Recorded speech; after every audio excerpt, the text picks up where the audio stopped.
Drew Spence from the Dynamic Universe, the Dynamic Spider-Man Plus. When we last left off, it was Peter Parker and Mary Jane. They were taking a trip to Peter Parker's studio apartment when they went up a little too high, got hit by a lightning bolt, and almost crashed. So just after pulling off a bit of a restart on his car, he gets back to his apartment. This is a 3D shot that you're going to need the glasses for. But they pull up, and the first thing we have is that the wind stops when she gets up there after being told about the deck being windy. And you get the little sound prompt that lets a bit of more foreshadowing. So there they are at Peter's place. They head on over.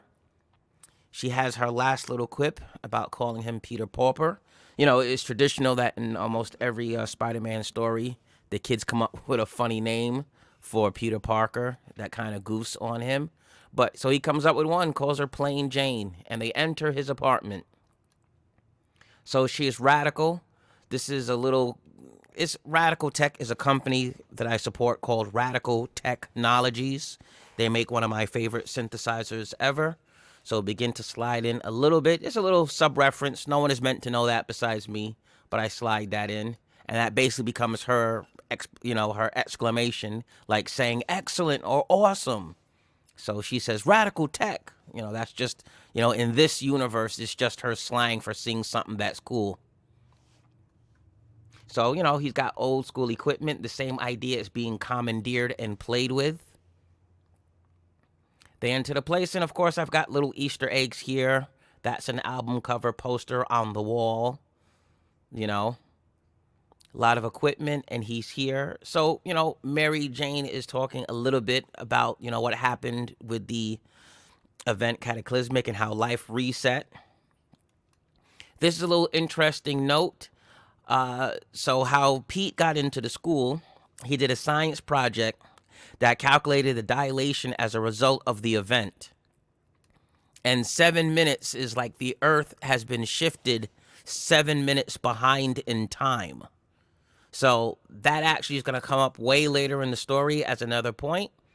But she says 7 minutes to finish was just a saying, and it's not. It's actually based on, it's a real colloquialism. So if you look up some of the phrases we say, like a stitch in time saves 9, it actually has a real origin, which has to do with seamstress and fabric, about pulling the thread out. So all of that is like really based on something, but we kind of just walk around and say that. So in this futuristic cyber universe, there's a phrase that says 7 minutes to finish, but it actually is based on a real thing, that there's a theory that the Earth has been shifted backwards in time 7 minutes. And that'll come up later on in the story. So she finds a bunch of old records, and she's beginning to think about music because she's really into music. And he comes up with he wants to tell her about his plan to expose the mayor for his affair, but she's just not really listening, and she drifts off into her own world dancing to music. So when I put together most of this, I listen to a lot of mixes while I work. And I put on music and jam out, let it play in the background. Sometimes it's blogs, it's whatever when I'm working. And one particular song caught my ear, and I kept on listening to it over and over again while I worked on this entire section. And it kind of became the theme song. So every time I hear that piece, I think of this section of the book and vice versa. When I just look at these scenes, I can hear the track playing in my head. It's by an artist named Guustavv. I'll probably pull up his SoundCloud page so you can see. Hopefully you support and follow him. I'll add the links so you can hear the actual song that I was inspired by. This is his page on SoundCloud. It's Guustavv. The song is called Chimney-Smoke, and I'll let a little clip of it play here. But, with the copyright strike and everything else going on that could go wrong with this, I'll just play a little clip of it. And if you have to re-edit or recut this video for future clearance, I'll certainly do that. But this is just a little clip of the record playing. So this is her in the apartment, and she's lost in the moment. I weaved in the musical notes to sort of show that there's a flow of music. And, he's also wandering off, having his own set of thoughts. He's thinking of everything going on and remembers what Aunt May said. The only man she would want to dance with, which is a line that Ben used to pick up Aunt May. That line plays back in his head as he's thinking about the entire moment. Mary Jane says, sorry about that. I get carried away and go to another world, and then time stops. And then Pete remembers, oh my goodness, time. He's got to get over to the Daily Bugle to start his official real reporter first day. So he goes, let's test your taste. First day wears, meaning what clothing should he put on? She says the darker pants say that you're serious. And he says, thank you, and let's get you back to the good side of town. And she says, and let's fly below the civilian limit. Now, that's a weird twist of a phrase that she would say civilian limit. That's another hint to more about her background character. So if you remember already, we saw that she had a pass for the gate, which wouldn't be something really you would expect someone to have, but it's possible that she comes from a good family or has some sort of connections, which is not the case. That would be Peter Parker's assumption, but we're going to find out much different later. And she basically says civilian limit, which is a very strange choice of words. And then there's the sound again, that ruck machinery type sound. A real gruff metallic sound that just echoes throughout the area. Not sure what that means yet. And here we are at the Daily Bugle. This was just a actual globe. I think this was from a compass blown up to a massively huge size.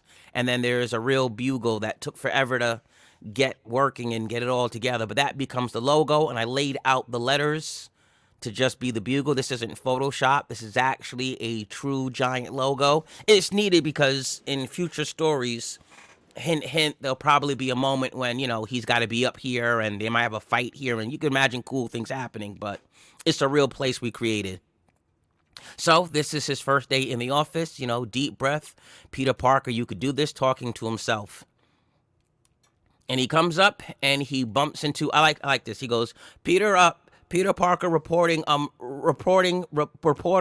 in. You could just imagine him having this stuttering moment because he's nervous, that he's trying to get the words out. Peter Parker reporter, I'm reporting in. He's trying to be clever with the wordplay, but you could just tell he doesn't quite have it yet. And she's like, reporting in? Like, that's your first thing? So, she says, this was a terrible blow. If you remember, Aunt May did say there was a wonderful arrangement from Betty Bryant. So Betty Bryant is an update to Betty Brant. Betty Brant was the assistant or Girl Friday to J. Jonah Jameson. So this is a flip of that character. In the cartoon version of her, which is where this was all from, she, to me, was a stand-in Mary Jane because she had like the red hair.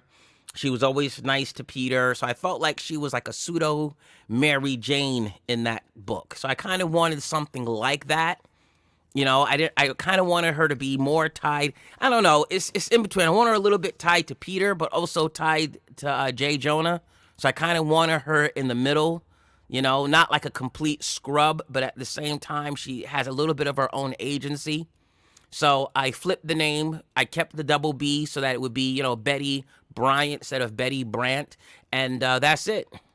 And the girl Faraday. So also in the 4-6 universe, or it's called the Twilight universe, the days of the week are different. So Moon Day, there's a Star Day, that's Saturday. Far Day is Friday. Winds, W-I-N-D-S, is Wednesday. So, yeah, whenever this happens also in 4-6, that in some places they use those for the days of the week. But that's all like universal speak.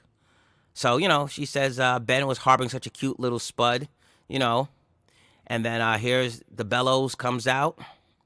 They're playing with the words, the cute little spud. She goes, don't mind him. The bark is worse than the blight.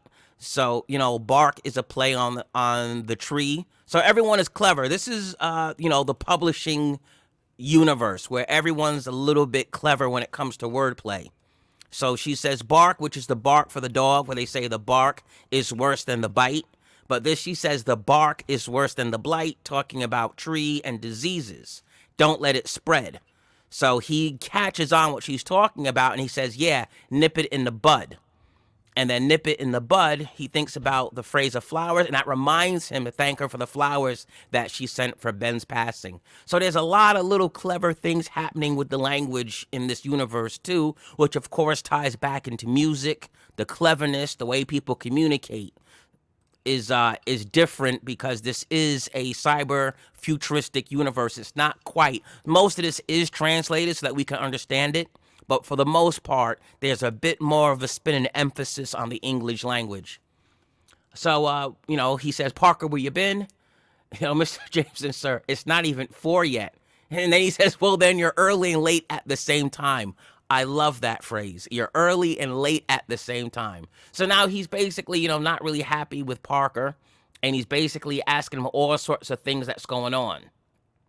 So, you could tell that pretty much all of these things is probably what's really happening, if we're going to guess. Do you believe in aliens? And he's like, no. Do you believe there's a conspiracy to start another war? There probably is. Do you believe there's paranormals with super abilities running around? And he says, I don't believe in any of that stuff. But all these things that are rumors or underground conspiracy theories probably is true if we're living in some sort of pseudo 4-6 Marvel type universe. So he tells him, hey, you're promoted to full reporter and you get your old man's desk. Not that he was ever at it. So, of course, in this bit more of a cyber universe, no one really goes to the office and sits down anymore. It doesn't really work that way. This is more like a space just visually, but not really like if we're supposed to come in and sit at a desk. Like, things don't really work like that anymore.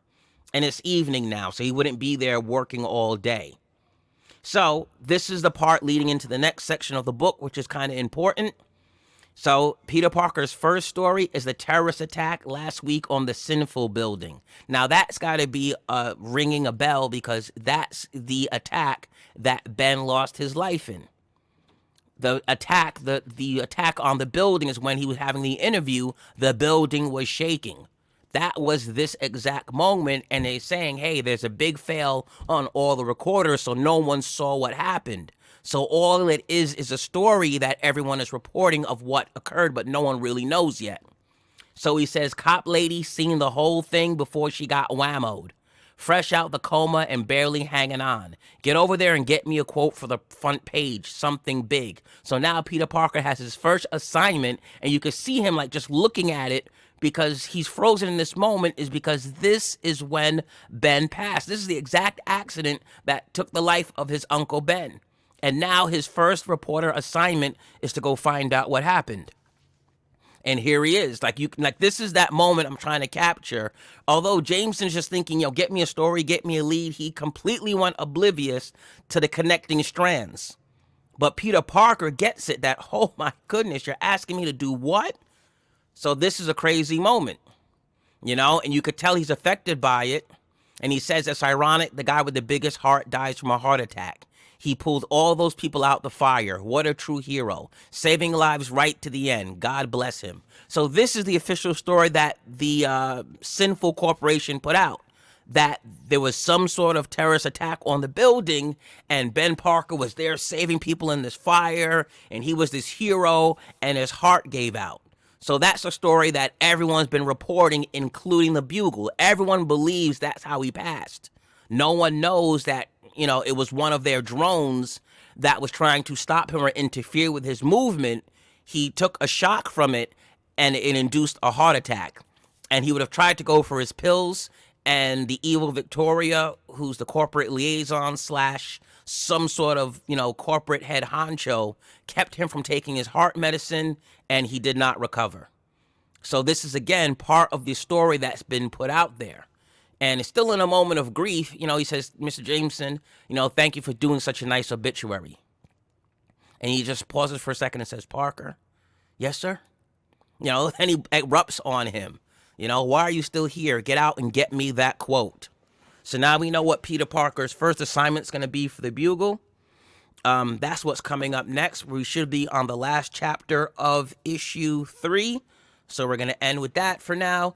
I will see you guys. This is an unofficial demo that I created for Marvel Entertainment that is now being released as a free webtoon and shared on social media sites. A bunch of you saw this on my Instagram. We're now sharing the pages on Webtoons. Thank you, my sister series, several series. We have the more mature and adult 4-6. We have the somewhat fantasy horror and also mature rated Killer Butterfly.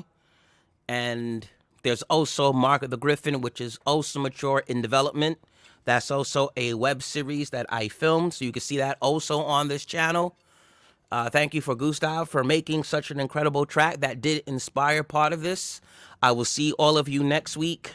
The upload should be Thursday of next week. Be good, everyone. Thank you.